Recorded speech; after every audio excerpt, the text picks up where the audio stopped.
You have two columns. There are two columns given in the exam, and you're asked to match those words. Have you seen those kind of questions? Yes, Yes, no, ma'am. which one, right? Yes, ma'am. Right. So we are going to look at, what is the logic behind trying to say that these two words appear together, right? So collocation is all about appearance of words together, and it's not a very common or a general sort of an appearance, but this appearance is based on its appearance frequency, right? It's like a pair. Um, Let me share the slides with you. We'll discuss it more in detail, what it means, and then I'll take you through at least four sets of um, collocational, the major collocational pairs in English, right? So we'll discuss that. So that means this week and the next week, right? The following week, we're going to be doing the activities based on this collocation, right? Uh, just a moment, let me share the screen with you and then I can talk in detail about this. Just confirm with me once you're able to see the screen or the slides clearly, okay?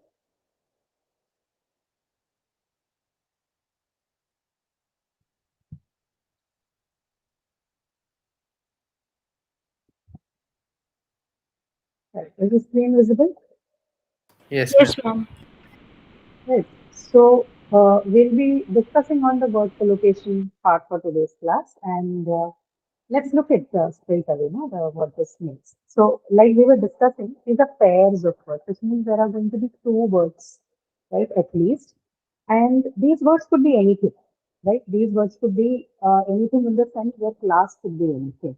The words in the pair could be noun and adjective, adjective and adjective, adjective and adverb, verb and a preposition, preposition and a verb, right? The combination could be any, and the word class could be any, right?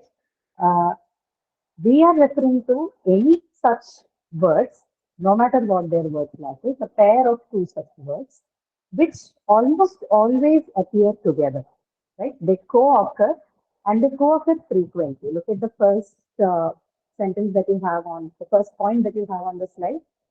Collocational words are basically pair of words that co-occur frequently. This phrase is very important, right? So just co-occurrence is not the necessity, the necessary condition to fulfill a word pair to become a collocation.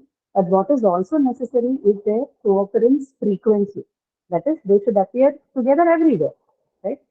Um, Look at some of the examples that you have on screen. Have you heard these phrases somewhere, at least once or twice? Completely satisfied, excruciating pain, a surge of anger, make a mistake, burst into tears, okay? Wait frantically. Have you heard at least some of them, if not all of them? Yes, Yes, ma'am. yes, Yes, ma'am. Some no? of them we have heard of. Some of them you have heard. Okay, very good. Fine. Have you heard anything similar to a surge of anger? Anyway, you have the example of a surge of anger, but is there any other pairing that you've heard which is similar to this? Try and remember if you have any. Similarly, you do the same thing for the other pairs that you have. Like completely satisfied. Can you give me some? Let's begin with that thing. Can you give me something else that would occur with completely, the adverb completely? Some other word that goes with the adverb completely. Completely mistaken. Completely mistaken. Okay. Anything else?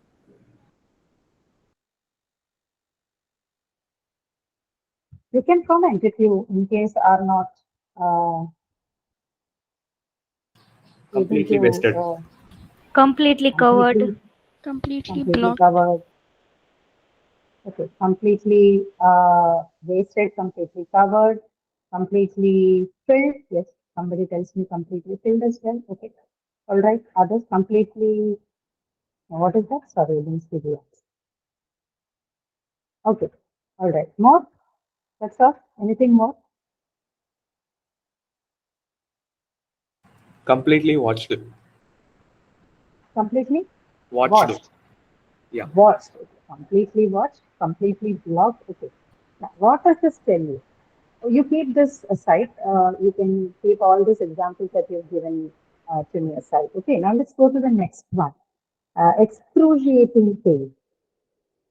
So you could make pair either with, excruciating, that is, you can look for words that may go with the word excruciating, or you can look for something that goes with pain. But let's say that we take excruciating. Then you think of something that would be paired with the word excruciating. And excruciating is what? In this pair, it is an adjective, right? Completely was an adverb, and excruciating here is it is an adjective, right? When you look for something that would go with it, we are doing this exercise to make a point, right? Which will follow. Excruciatingly slow. I'm not sure about that. But okay, anyway, let's keep that. You can keep typing. Whatever you comes to your mind, you can keep typing. Or you can say both of the options. Stinging pain. Okay. Can we will focus on the excruciating part first. Let's see what can follow excruciating besides pain. Excruciating headache. Excruciating headache. Okay. Type it out. Whatever you're saying, no, you can also leave that in the chat so that we have a list of words while we discuss later. If whoever is giving me answers, please write them down in the chat as well. So excruciating, what is the last thing? Headache, yes. Anything more?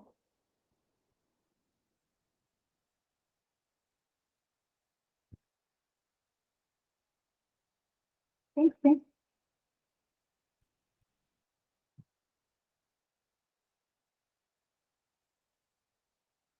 Okay, now let's go to excruciating hope. Okay, thank you. Right, so we will not take a lot of time, we don't want to spend a lot of time per word because I want to take up a certain exercise also in the class. Otherwise, we'll have to do this particular topic for 3 weeks. So let's say we'll stop with excruciating for the moment. You've given me 2 examples are in the chat. We'll come back to them. What about the next one? A surge of anger. A surge of anger. So a surge of something, right? A surge of something. Let's say we are looking for that. A surge of delight, a surge of pleasure. Okay.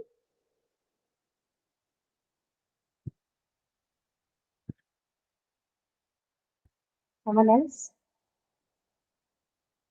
Surge of pleasure, delight, anything more that you want to add to this?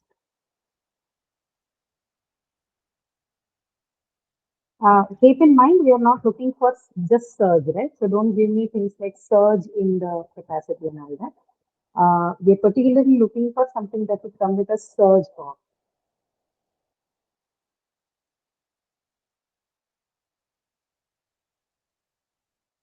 A surge of love. Okay. Right. Good. Right. There's also something called a surge of excitement. Right. This is also very common use. The surge of excitement. Hmm. Think about it. Right. Even if it doesn't come immediately to you, make a note of this and also what others are answering and think if you can add to it. Right. So next one, make a mistake. So make a something. A surge of hope. Very good. A surge of hope. Very good. Yes. Now the next one, make a mistake. What do you make a deal? Yes. Very good. Then make a comment. Yes. Very good.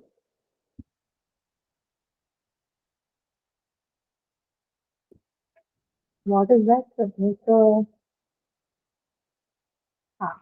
Well, I don't understand what that is. So yeah, make a presentation scenario. Correct. Yes. Make a subscribe. That's new to me. I haven't heard, so I do not know if it is right or wrong. It's a little new. If it is available in the usage, fine.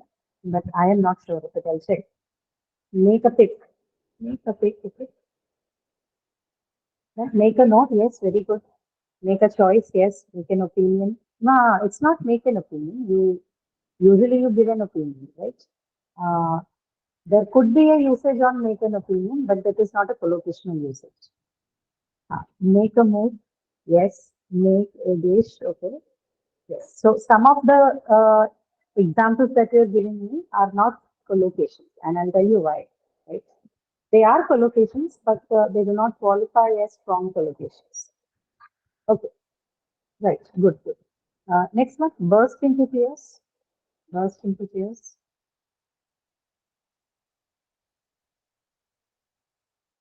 Make a profit is good, that's right. Burst into laughter, yes, very good. Ah, make a mockery is correct. Burst into flames, okay.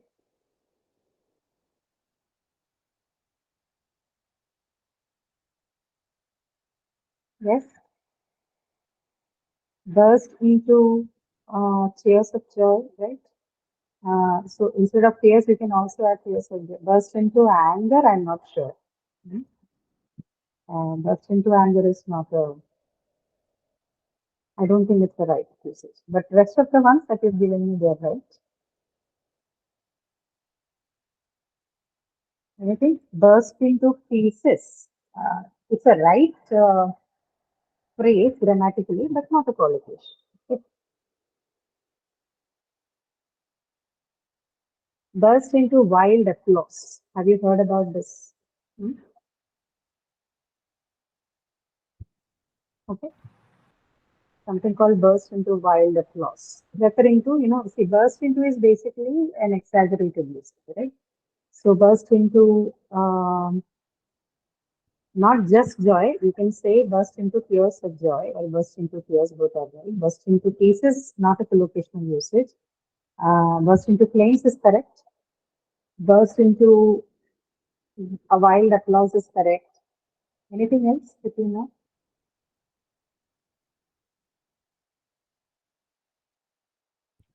There's something called burst in, no, but not burst into crack, burst into uh,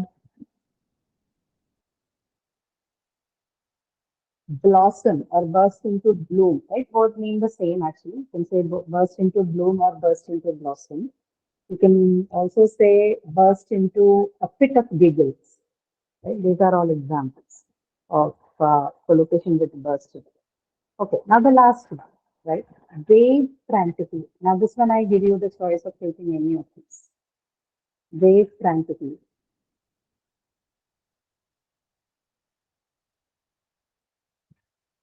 I did not say any question, Sonali. We are still discussing the um, combinations that you might know that can come along with some of these words. Search frantically, very good. Yes, yes. Try frantically, very good. Yes. Anything else? It will have a few more, certainly, not just these two. Bleated frantically, okay. Nice.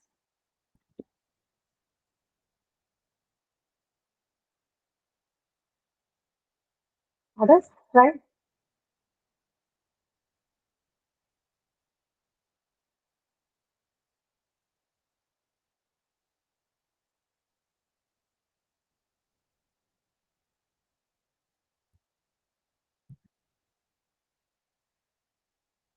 Working frantically. Enjoy it frantically, I do not know. They may not be. That might not be the right answer. Work frantically, yes. Work frantically is correct. Yes. Uh-huh. You can say dash frantically, laugh frantically, yes, very good. Mm. Lead frantically, yes. Scribble frantically, yes.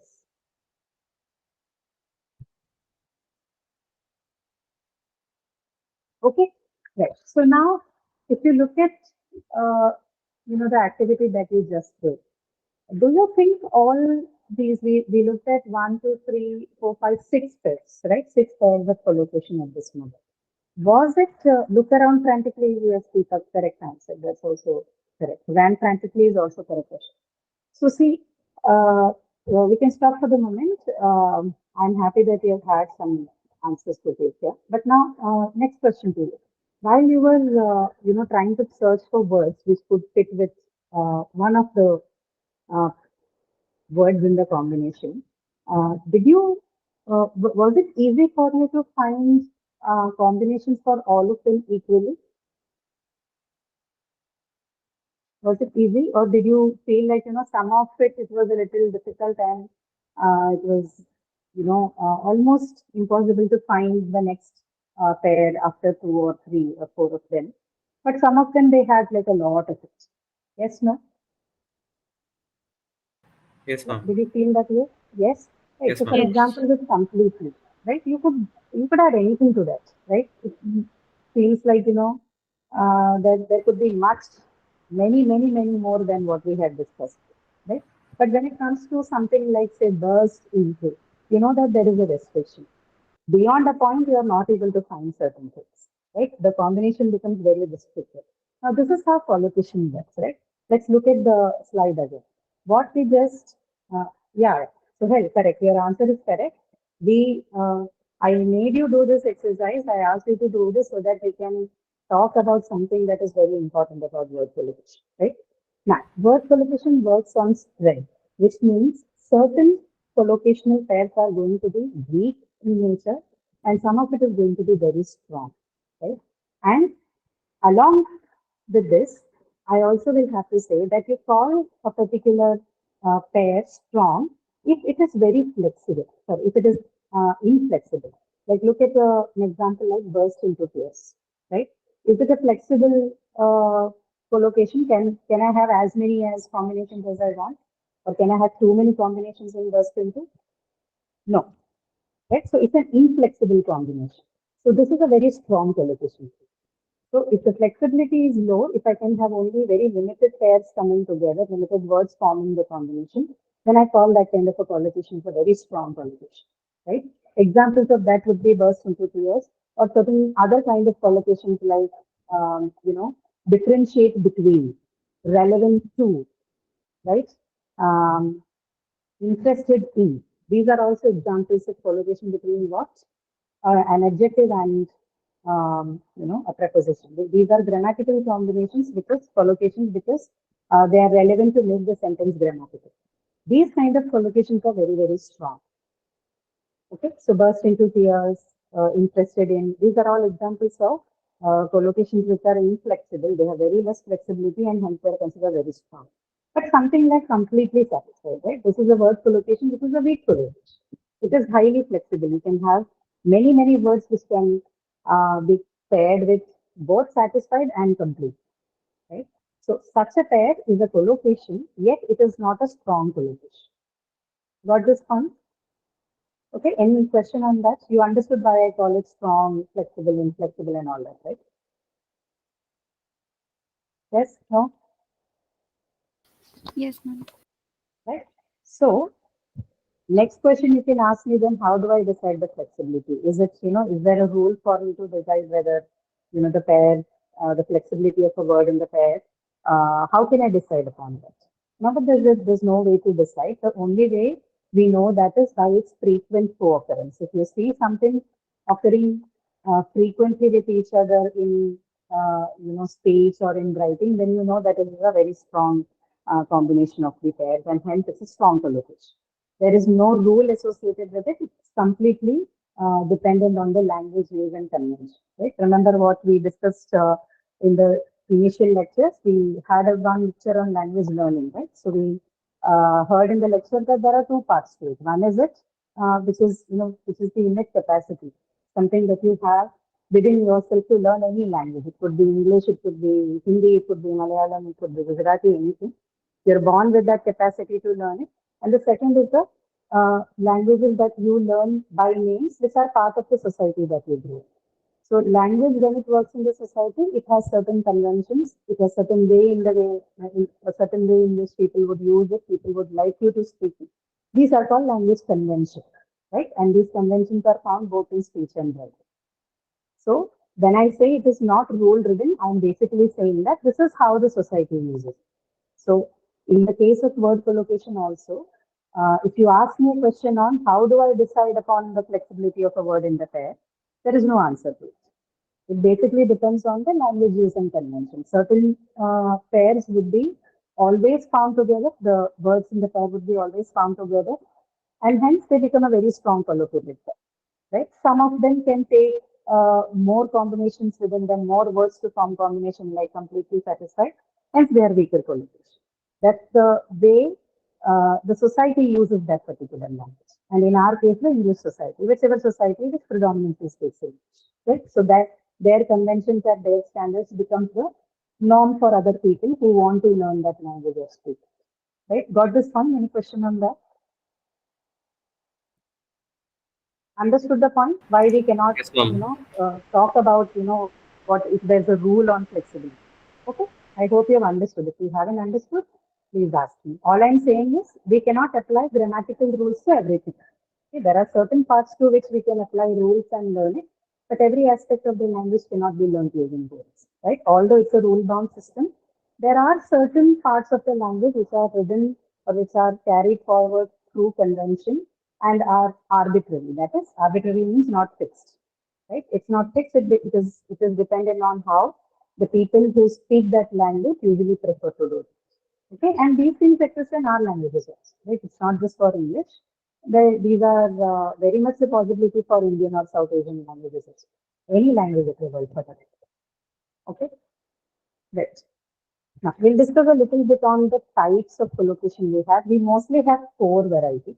Lexical collocation basically means a combination between any word class, right? So, like I told you in the beginning, adjective or a noun or a verb, adverb or an adjective, right? Or a preposition or a verb. The combination can be any.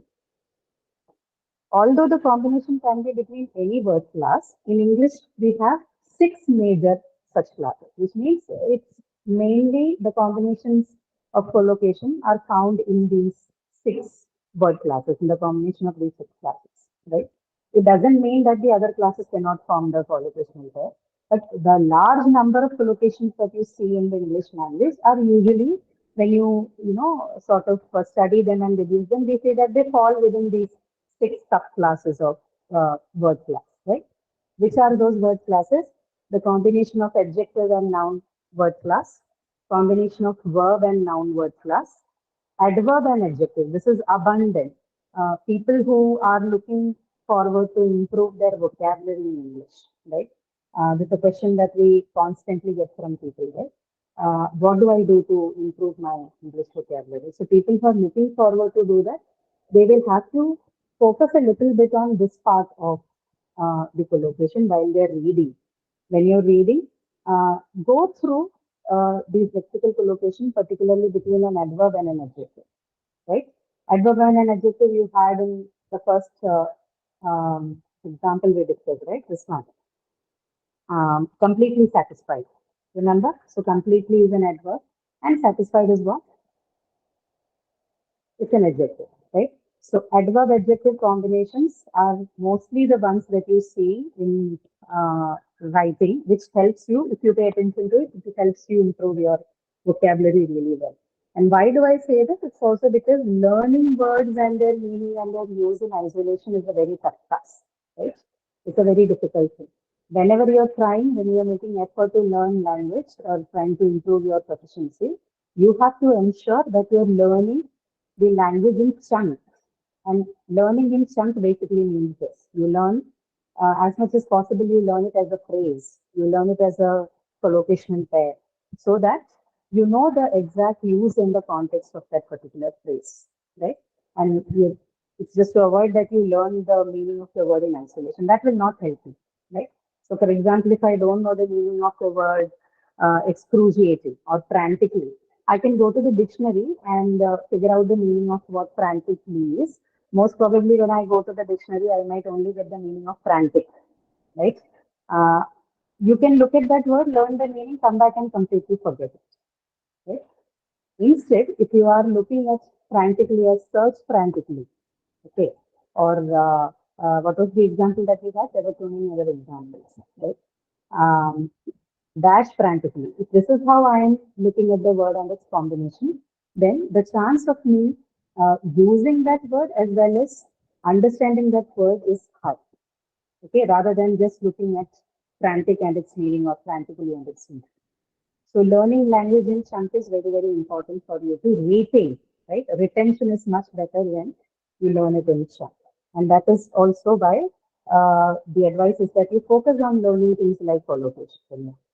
Okay, Right. So what are the other three? So these three are the first three prominent classes. The next three prominent would be a noun and a noun combination, then a verb and an adverb combination. This verb and adverb combination is also very, very important, right? Both adverb and adjective and verb and adverb combinations are abundantly found in English reading and in writing and speech. Right? Someone who pays attention to these two combinations will find their vocabulary improve a lot. Okay? So verb and adverb, and the last class, that is the prominent classes, verb and prepositional phrases. Okay. Remember, other combinations between other word classes are possible.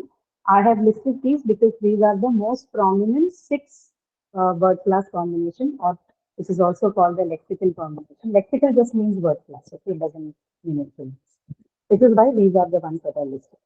Okay, let's look at few examples under each of the category, each of the combination to understand what it means. So look at the first example, painful experience, right? But not painful taste. What do you understand by this? Can someone comment on this one?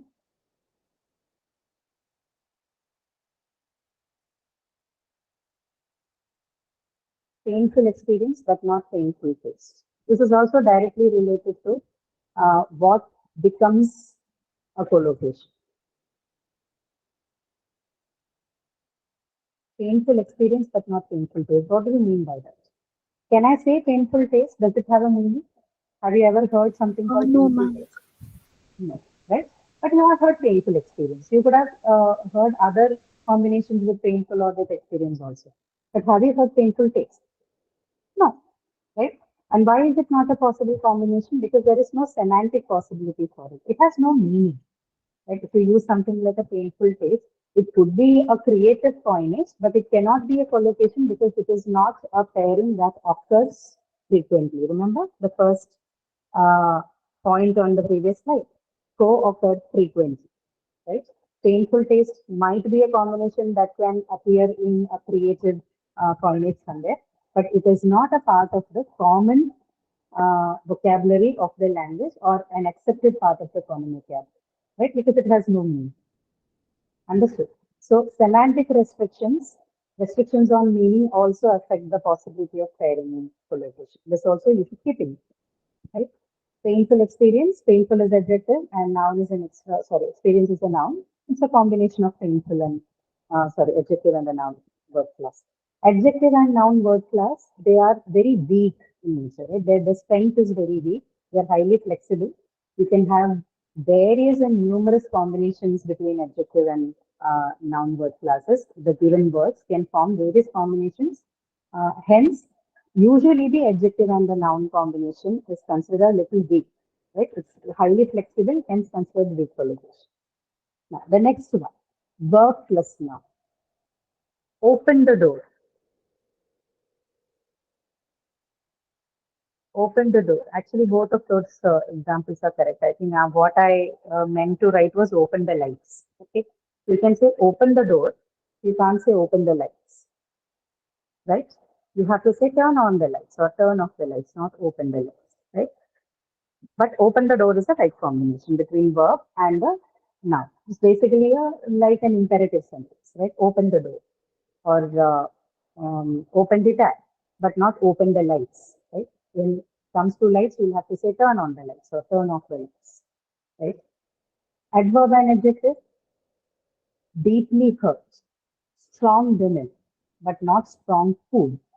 Okay, you can say strong women, but you can't say strong food. Again, semantic restriction. Okay, so combination between any adverb and any adjective is not allowed.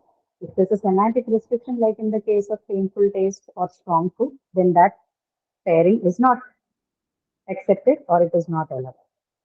Similar to adjective and noun combination is adverb and adjective combination. They can also have various combinations with each other, like deeply hurt. You can use many more adverbs with the word hurt, right? You can the adjective hurt, right? So this is also like more like an open combination. Many combinations are possible.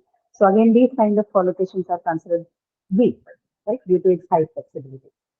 Let's move on to the next. Yes, you have a question, Bhaskaran? Please ask. Yeah, is there some sort of a rule which we can follow to identify Yes, yes. such mismatches? Right. I just talked about it. I think you might have Sorry that I came joined late. late. Sorry Yes, that yes. if there is somewhere document, I can refer to that. No, no, no. So there's no rule. The answer is there's no rule, right? These are all the part that we are discussing now are part of what you refer to as language conventions.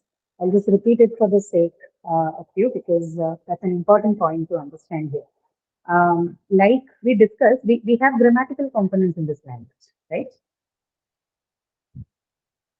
Yeah, Why is it not just a moment. Huh? Why is it not an example of adjective and noun? I'm a strong woman. Women is a noun, strong is an adjective, right? It is a combination. Okay. Yeah. So my what I was saying is you have various grammatical components in all languages. So there are aspects of languages that you can learn using rules, right? You can have rules on tense. You can have rules on agreements, so on and so forth. But certain part of the language, certain segment of the language, and all languages, not just English, right? Any language, so to speak, will have certain components which have to be learned by convention, right? There are no answers to it. Why do you say a thing in a certain way? That is the convention, or that is the way in which the society that uses that language predominantly has been using it, right? And these kind of elements are available in our languages as well. We cannot answer why is it so, but that is the convention in which we use. The same thing applies to the flexibility quotient of or the pairing quotient of the collocation also. Certain words you do not know why we are putting them together or why they can't occur together. Like certain things you can say, like when I say something like painful taste, I can say no, this is not allowed because I know it makes no sense, right? But if I give you an example like interested in, right? And then you ask me, why is it always interested in? Why can't I use interested at? I don't have an answer for it. Right? This is because it's a very strong collocation and the society by convention uses interested in. Interested at is considered wrong usage because it's not acceptable within the society. Okay? It might look grammatically fine, but it is not acceptable. Right? So remember this part. Every language will have a grammatical component and it will also have an acceptability quotient. I You understand have that. to satisfy. I understand. What we are saying is these are all the current customs practices Yeah. which Yes. certain words and certain in combinations they are acceptable or commonly Yeah. used Yeah. Commonly used. as. Yes. Now my question is Yes. if there is a collection or if there is any document which probably lists these are the possibilities, these are probably not heard of, then we will probably, There are that's all. no, I don't think a list of that sort is available, but you certainly have something called a collocational dictionary, right? But I am not a big fan of suggesting dictionaries for use to people to learn language. You can refer to it, but I would suggest the common answer that is provided for any question related to acquisition of vocabulary is read, nothing beyond. Okay, so that is what will make you strong. Hence, that's the only thing that we suggest. How do I improve the possibility of speaking right? Speaking right, Yeah, the right way of speaking. as I said, the same answer. Reading and using, not just reading, but also trying to use what it has learned and read in various contexts, whether in speech or in writing, right? So one thing is, if you do not have someone to converse with, which is mostly the case, you cannot just make somebody sit down and listen to you all the time. You can start off the practice of writing. Like if you want, you can start writing a blog, right? Or you can start journaling, right? This is self-help. You might not have every time people around you to help you improve, but you certainly can help yourself, and that is these are some of the ways, right? Read and write about it. Read something and write about what you have read. And while you write, you try and use things that you have encountered or been exposed to while you were reading, right? Okay, thank you. Sure, no problem. Okay. Anybody else any question? Excuse me, We'll ma'am. come back to what. Yes, go on. Ma'am, you just mentioned about writing it in the form of blog or some article. So writing is easy. Means okay, we can manage it, but the important thing is getting a feedback on it so that we can understand our mistakes. So if improving using the self help. So how to get that feedback, ma'am? So if you are a beginner in writing, you will have to make submissions. See, I think there are provisions, at least in our program, to do that, but it may not be open to the English one as of now. From next year, I mean, next semester onwards, I think you can make a submission of what you're writing, and there is a feedback that is given to you. Okay. So what you can do is you can start writing, and as and when they start this particular thing, this segment, I think it's called Write With Us or something. You can make submissions to them, right? Okay. And try and get feedback from them. But keep writing. What I have understood is that even without the feedback, somebody who writes constantly will automatically improve because you're also reading, right? When you look at what you have written and when you read, you know that, okay, this may not be the right usage, right? So continue doing that. And at a point where you understand or you think that I really require a feedback, you can submit it up to someone. And I mean, in this program, you can do that from next time onwards. Okay. Others, sorry for the digression. Some of these questions, we don't get to talk to people every time. So whenever there's a chance, I just will chat and say a few things to people, right? Okay, so the next three combinations of the lexical collocations is noun and noun. Okay, Ahmed, you had a question, right, about uh, adjective and, yeah, that's okay. Adjective and noun, right? I don't understand last example of strong woman. Swastika, what you don't understand in that?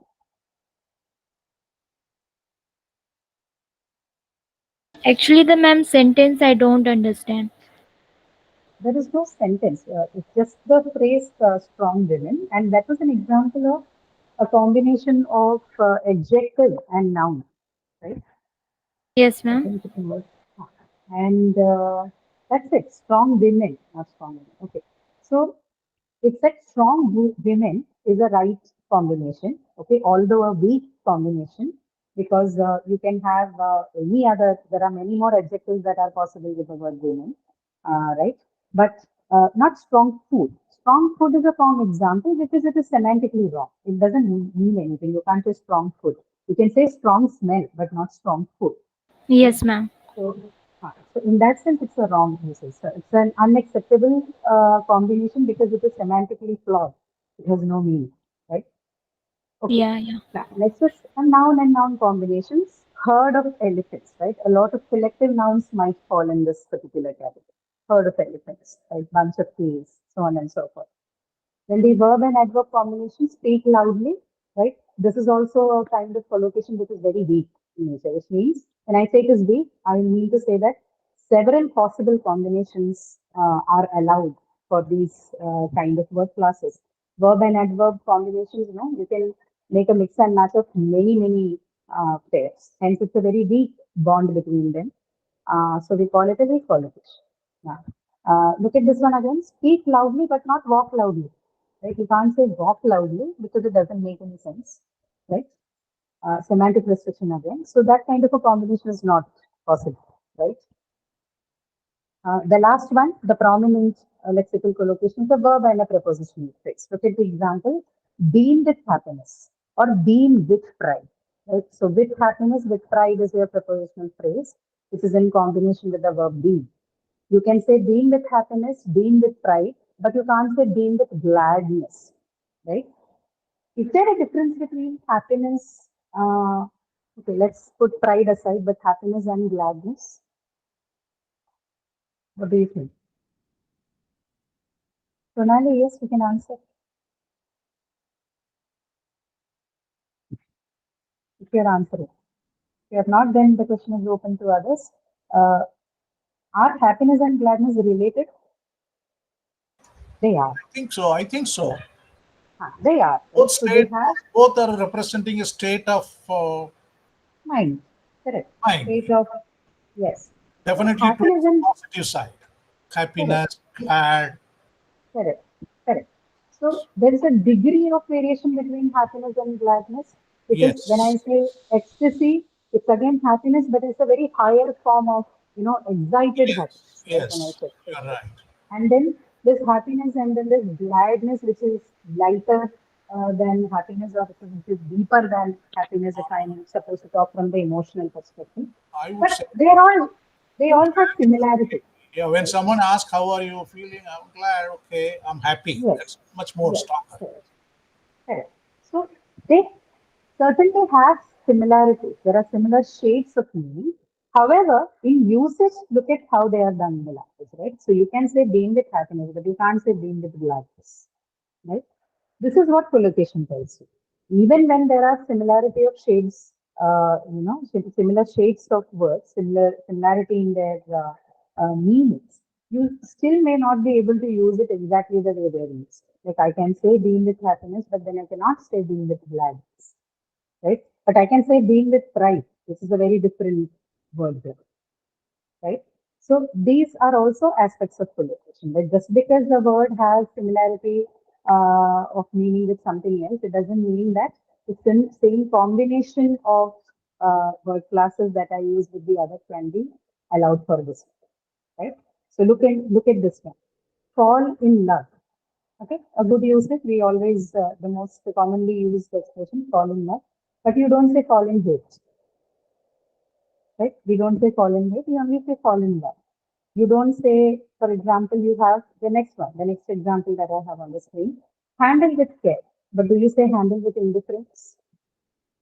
No. You say behave indifferently, but you don't say handle indifferently, right? So this is particularly what the collocation does to you, and this is why the suggestion on read more, right? This is again where the question of, is there a rule? No. That these are all conventional usages. Like you can question, if I can say being with happiness, why can't I say being with joy? Answer is we don't, right? So it's not an acceptable usage. By convention, we do not use it, even though they have similarity in their meaning. There are some shades of similarity in there. Okay, I hope that point is clear to you. Okay, everyone. Right? Any question Excuse me, at this ma'am. point? Sonali, go ahead. Sonali, you can speak. Excuse me, ma'am. Yes. Ma'am, could you please scroll up the slide? Okay. All right. Yeah, tell me. Yes, ma'am. An example of adverb and adjective, how it can be possible of a strong woman. Oh, it's adverb and adjective. Okay, yeah, Yes, okay. ma'am. That you can take off. You can take strong with them to adjective and more. I'll do it right away. That is what you were asking. I did not understand. Yes, ma'am. That's why I'm asking. Okay. I think probably that was what Ahmed was asking instead. I thought you were objecting to strong women as a combination. Okay, fine now. Yes, ma'am. Thank you, ma'am. Okay. Okay.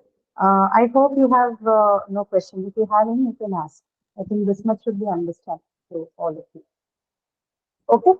Now, the next category of collocation that we have is the grammatical collocation. Okay. Now, this is supposedly the strongest form of collocation, and by strongest, I mean uh, they are sort of fixed in use, right? So if it has to be interested in, that means it's interested in. You cannot bring any other preposition in combination with this word here when used in a sentence, right? So grammatical combinations or grammatical collocations are the strongest form of collocations available in any language, whether that is English or anything else, right? So for your reference, the three examples that we have on screen differentiate between relevant to, interested in, right? All of them will have to be used as such. Other combinations of prepositions, if allowed in one or two of them, could be a mere combination, but not a strong collocation combination, right? But all the three are very strong. They cannot be replaced with anything else in a sentence, right? To give out the meaning that they are intended to. Okay. We'll do an exercise on this, and I actually have one 12 or 20 of sentences which tells you exactly on the kinds of grammatical collocations we have in English, right? So there are just three examples on screen, but in that exercise, when we take that up, you can take a look at more of such combinations, right? Now, the third kind is called the delexicalized verbs, right? Why do we call it delexicalized? Because In this particular combination, you usually have a combination of a verb and a noun, right? What was the example that we had in the sentence? Sorry, in the previous slide, this one, right? Make a mistake, right? This is an example of collocation which uses a delexicalized verb. So in a delexicalized verb combination, you usually have a noun and a verb, right? A verb and a noun combination. And what happens to the verb in this particular combination? So like in make a mistake, right? What is the meaning of make a mistake?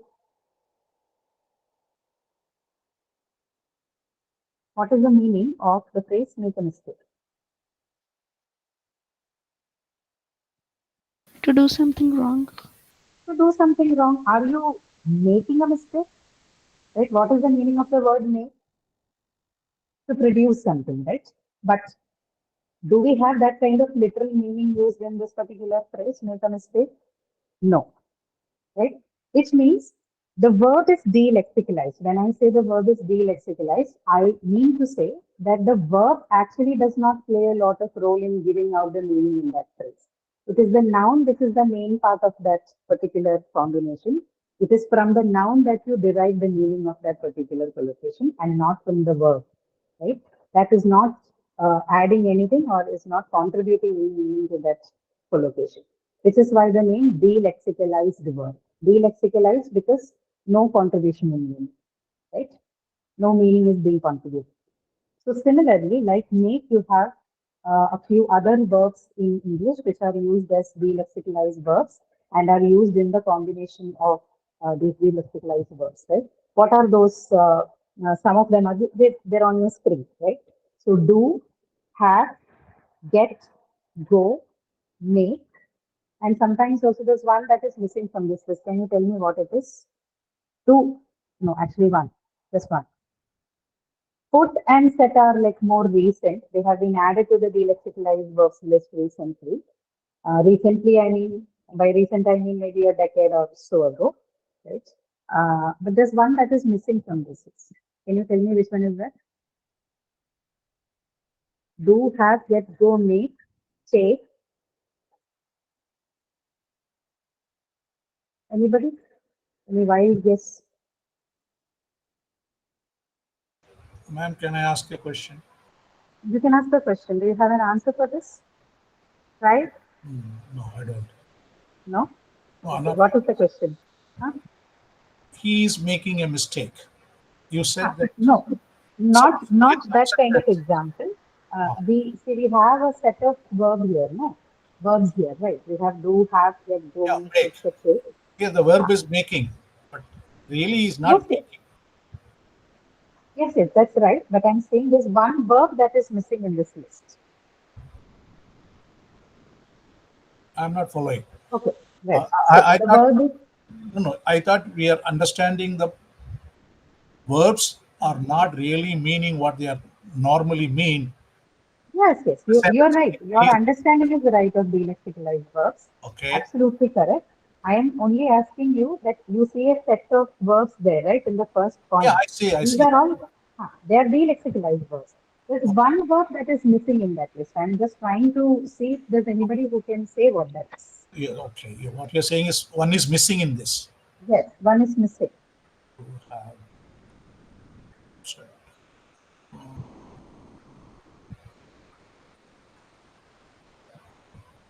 I'm not that good in English. No, no problem. You are good. All of you are good in English. These Give, kind of questions may not, okay, it may not come immediately to us, right? Give, that is the verb. Okay. take and give. This Okay. verb is also delexicalized, right? So some people have commented. Thank you for your answers. The answer is give. Right? Give is the verb which is also used in the delexicalized format. Now, why is it delexicalized? Say I am giving a class in the morning, right? Am I giving anything to anybody? Am I giving the class? Is class an object that is given to anyone? No, right? So give is delexicalized. We are not using give in the literal sense of the term. We are not taking its meaning, but it has been used in this particular combination, right? So it's delexicalized. Understood why it is dielectric light. This is again, one of my favorite examples to discuss. Give a class and take a class. What is the difference? So, does a teacher give a class or does the teacher take a class? Take a Take class. a class. Okay. And the students give a class? No, No. Right? No. It's the other way around. they attend the class. Right?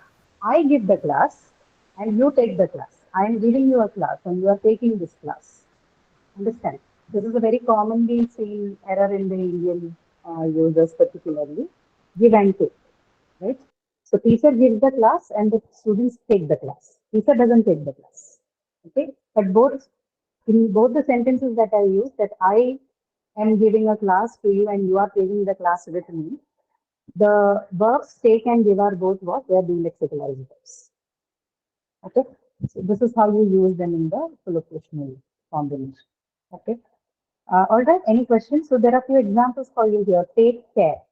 Okay, take care of something, take care of someone, right? Take is what? It's delexicalized here. Do the homework. Again, do is delexicalized. Go karting or go shopping, go fishing. Right? Go is again a delexicalized word. Right? Right. And then, okay, yeah, that's all. So majorly you have three subdivisions. Like we discussed, you have the lexical combinations, the six of them that we discussed, they are the prominent ones, followed by the grammatical collocations like uh, differentiate between relevant to interested in, and the last one is the delexicalized verb. Okay, these are the three main kinds of collocations that you find in the English language, or maybe other languages. I don't bring examples from them because I don't have a list of examples for it, and also because the target language is English. Okay? Any questions on what collocation means and what are the different kinds of collocation you can find in the English language? Any questions or any general question that you have? Because I don't think we might have time to look at the activity today. So we'll club the activity 7 and 8 together for the next session. That doesn't matter. But do you have any questions as of now on this? Anything that is not understood, you think that is fuzzy and has gone above your head? Anybody? You can raise your hand or you can just start speaking. Where do you get these slides? They must all already been uploaded in the supplementary tab. If it is not, just let me know. Okay? Because we don't have slides for all sessions. Only, when I discuss something which may not have been covered extensively in the lecture and I have decided myself to talk about, then I might have a slide. Please check if it is available, you access it from there. If not, please write to us. Thank you. Sure. What happened, Ahmed? You have a maths exam?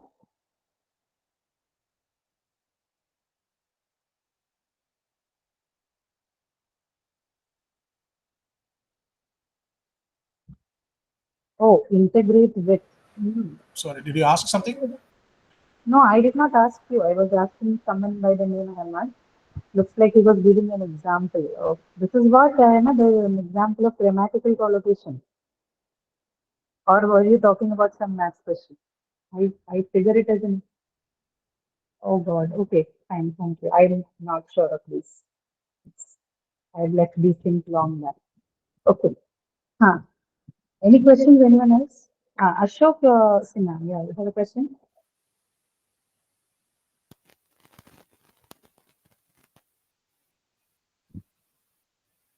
Yeah, I cannot hear you.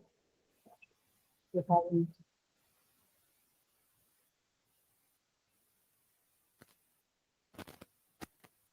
Is there anyone else able to hear or is it just me?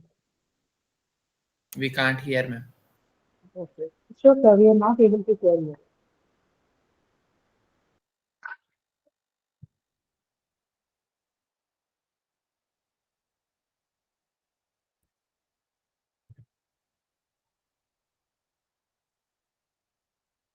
Okay, no problem. You can type your query. Meanwhile, if there anyone else who wants to get anything clarified. So, Please, make reading a habit for you. Read at least half an hour every day and gradually increase the time to at least 1 hour, 1.5 or 2 hours. 2 hours should be very good to read every day, given you have other responsibilities. But at least start with 20 minutes, 30 minutes, and then, slowly increase it to 1 or 2.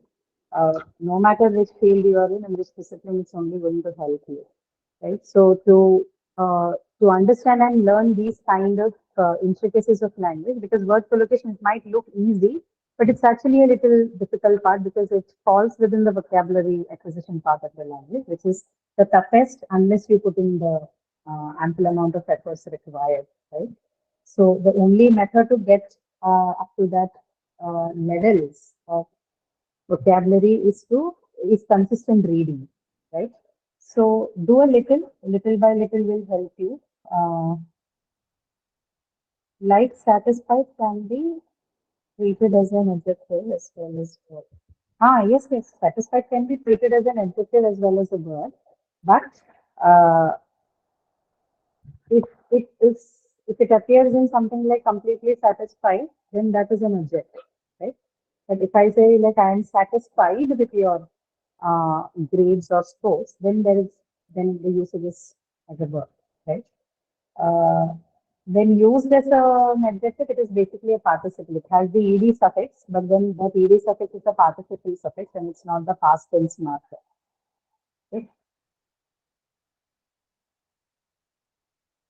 Okay, sure. Question, yeah, it can be treated as an adjective as well as a verb. Whether it's used as a verb or an adjective will be decided based on the context in which it is used. Right? Completely satisfied condition.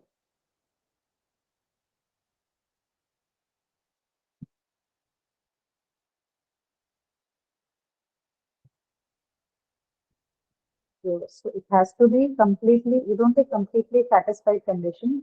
Even if you're using it in that way, you'll have to say completely satisfactory condition, not satisfied condition. Okay. Sonali, you have a question?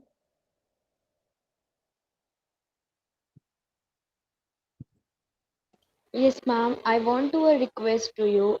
Kindly Mhm. upload all this PPT slide on supplementary content. Aren't they uploaded already? Because usually they are all uploaded in the beginning of the session. You don't see any of these there? No, ma'am. It only uploaded the recorded lecture. Okay, I'll inquire with the team, right? I'll send them a message and ask if it is not uploaded. But has anyone else tried to access it or not?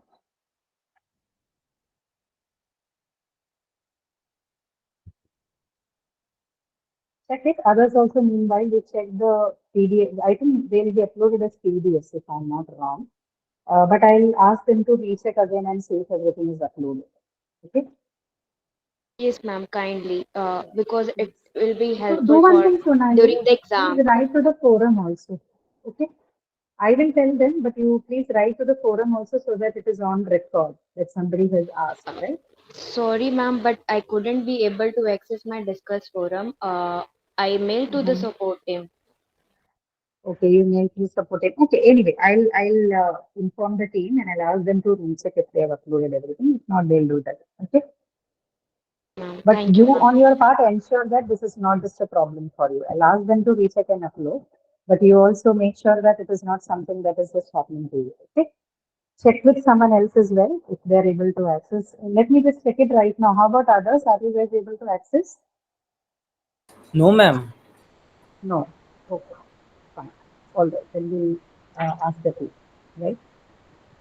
Okay. Ma'am, Ma'am, Okay, one more Sonali. thing is Ah, bring. Ma'am, one more thing is please bring a session on a syllable and aesthetic voice. yeah, Sorry, yeah. It aesthetic will sound. aspiration. Hmm. Aspirated sounds, right? Yes, ma'am. Yes, ma'am.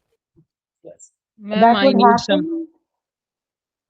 That would happen. I think next to next week will be on aspiration and syllable and stress. Okay, ma'am. Uh, Thank you, ma'am. sure. Ma'am, Sure. ma'am, Just a I moment. I need have a some. question from Praveen. Are you Praveen? All right. No, ma'am. I'm like Just a moment. Vinay. Just a moment. There's a question from Praveen. He has also raised the hand. I'll address that and come to you. His hands has been not present. Will collocated words appear more in some fields than others? No, nothing. Nothing like that, Praveen. They're all found equally everywhere, but in different combinations. So you can ask Praveen. I see your hands are raised. You may Yeah, ask. so I was wondering whether legal documents will contain less of these than other fields. Legal documents, there could be a tendency or there could be an understanding of legal documents to have more of these because they are recorded statements, right? So in writing, you may find a lot of such collocation usages. Probably that's the reason why there's an impression of such sorts. But uh, when I speak from the language point of view, there is nothing like that. It can be equally discussed in speech or writing and in any domain, so to speak. Okay, I think you misunderstood what I said. So I had the impression that there will be less in legal documents. Yeah, maybe in No, no. recorded statements they would be there, but in statements No, where they and why want do to you think make it would be things, less in legal documents? if they Then want I to can make answer things you. very clear, then No, collocations don't make anything unclear. They don't affect the clarity of your language. In fact, it adds to the clarity when you can use some of these things, right? So it doesn't bring about ambiguity. If you do not understand the phrase, it's a different question altogether. But uses such as collocational, words and all that, they don't affect the clarity. They are not like idioms and phrases. When they where the meaning is idiomatic in nature. There is nothing idiomatic about collocation, right? It's just a understood. certain way you use the language. There is nothing idiomatic about it. The meaning is very straightforward. Mm. Okay, thank you. Ma'am, I need some information regarding interim eligibility. Ma'am, like And in term eligibility, I'll try to answer these kind of questions. No, they're best answered by the support. But what is it? Let me try if I know. actually, is that compulsory to complete 9 weeks? All 9 weeks, like Somebody from the class can answer the question better than me. Do you guys know? Should we complete all the best 5 out of 9? If that's the norm, then I think you'll have to do that. You will have to do that. also there is something like in grading Huh. grading system, like there is mentioned like in general there will be considered only 9 weeks, and also like in second point they mentioned like 11 weeks up to there could be. Okay. So, Vinay, I think it's better you talk to the support because if they are the ones dealing with it, they should clarify it to you, right? We work on the content part, so most of the times we are either not updated or we are ourselves not very sure of the setup in administration. So you should ask them directly, or maybe it's just that I don't know. Okay, I don't want to give you any wrong information. So it's better you to communicate your problems to them. Okay? Okay, ma'am. Please write to them. I think they will answer. Or if you know someone else who you think can help among the instructors, please write to them. It's just that I'm illiterate to answer. So I myself confused about a lot of things. So, Yeah, actually, ma'am, I contacted, but they given like that. There will be something like sometimes they consider only 9 weeks and sometimes up to 11 weeks. So you continue doing up to 11. So if you could be eligible, you'll get S. So okay. Uh, Again, same answer. Clarification needs to come from there, and if they are the ones who are setting the case. Please talk to them again. Write clearly what you want to ask, and I think they will reply. yeah, okay, Okay. ma'am. Yeah. Sonali, you should check. So if it is available, please do check. I also had a feeling because I recently changed the documents, and if I had to replace, if they replaced it, it means something was already uploaded, right? check it, and if it is unavailable, please make sure that they make it available for you, or if there's anything that you should do from your end for us, please do that. Okay. Yes. Okay. So all right, guys. When we'll wind up for today, we'll take up both activities on de-lexicalized as well as the lexical and grammatical collocation, all the three together for the next week. Right? We'll do the activity for next week together, and the following week we'll, as Sonali mentioned, we'll do stress aspiration and syllabus. Okay. Thank you. Right. Just Okay. wanted to say one thing. Excuse me. Yes. Yes. Yes. Go on. One of your slides had the example differentiate between, right? Yes. The grammatical collocation. Yes. So I was just making a joke that we can also have integrate with in the same spirit.